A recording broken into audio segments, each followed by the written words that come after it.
We got it. Oh, we're good? Yeah, Okay. At Teachley. Okay, L-E-Y.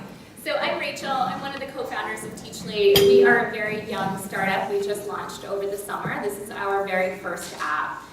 So it's called Animal Adventure, and I'll leave the pun up to you to decipher. Okay, what I'm going to show you, the version I'm showing you today is actually not yet out. We've spent the last couple of months looking at developing a classroom solution.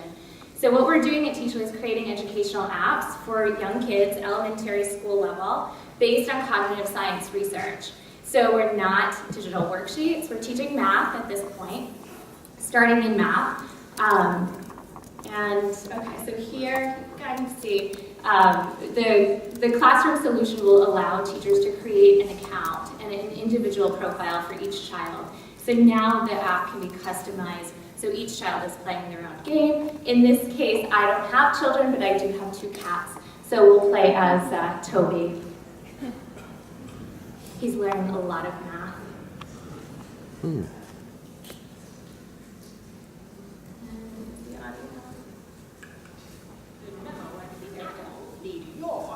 To stop him. So this is mid-gameplay, so you get little snippets of the narrative that we have built in. Animals to pass their math. I should solve this problem. Oh, I can talk a little louder. No. What are you doing? I'll just talk really loud. Hopefully you can hear me in the back. So this is a built-in lesson. So our characters are teaching strategies. And why this is important is because we know from the research that strategies are at the heart of learning math. So it's not about memorizing answers. It's important that you build fact fluency, but it's not your starting point. It's really where we want to build children to. So we can interact with our different characters. I'm going to skip this and get right into the tool round.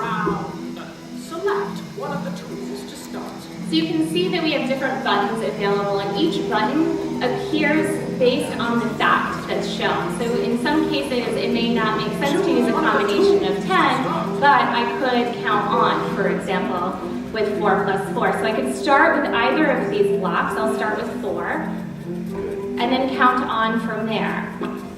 5, 6, 7, and then what comes next? Oh, 8. So I can look on my number line, I can find where 8 is. So I'm building number sense as I'm interacting with the response mechanism. Maybe I know this from my heart, so I can answer this really quickly in order to help me progress through the levels. 3 equals 7. I'll do one more, let's see, we'll count on. On each block to count one. So I can touch on each one if that's the level that I'm at.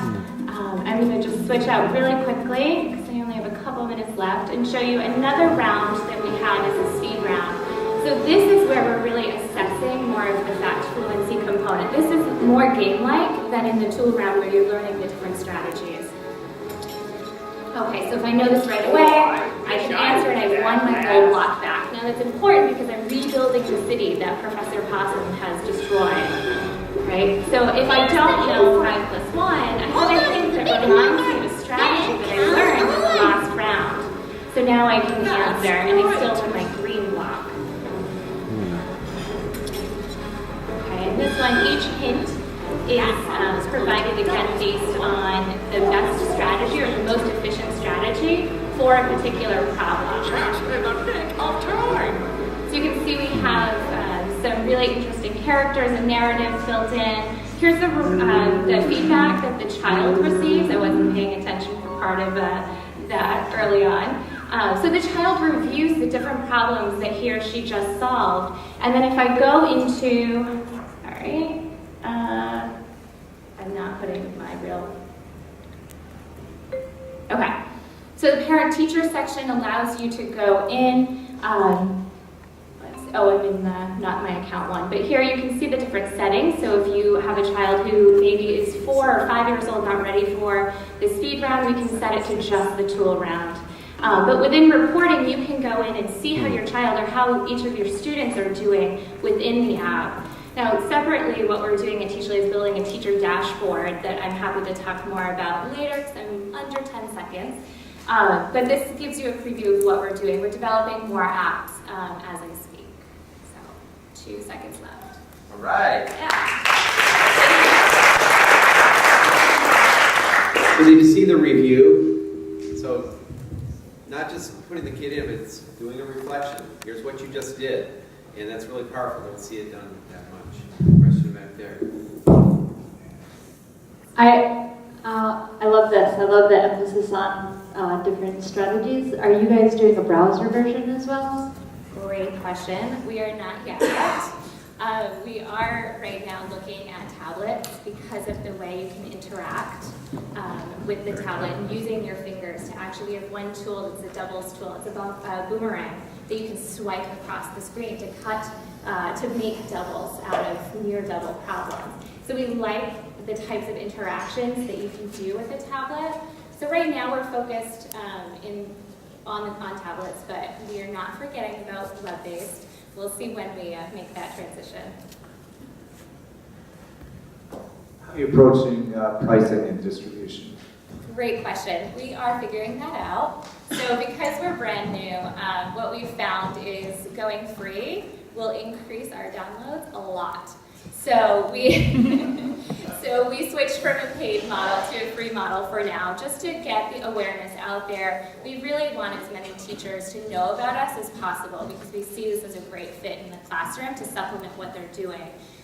So the best way to reach teachers right now is just to have a free app out there. As we build more apps, we'll look at exploring the shift back to paid versions, but we also have the teacher dashboard that will be an annual subscription at the school level.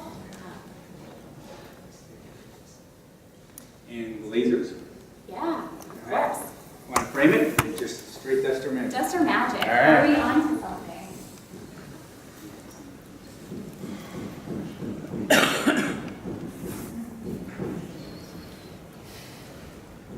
We're looking at a 7-ish, 6-ish, with a range of there's a stray 4 all the way up to a stray 9er up to a 13. Scott? I would agree. Thanks, everyone. Thank you.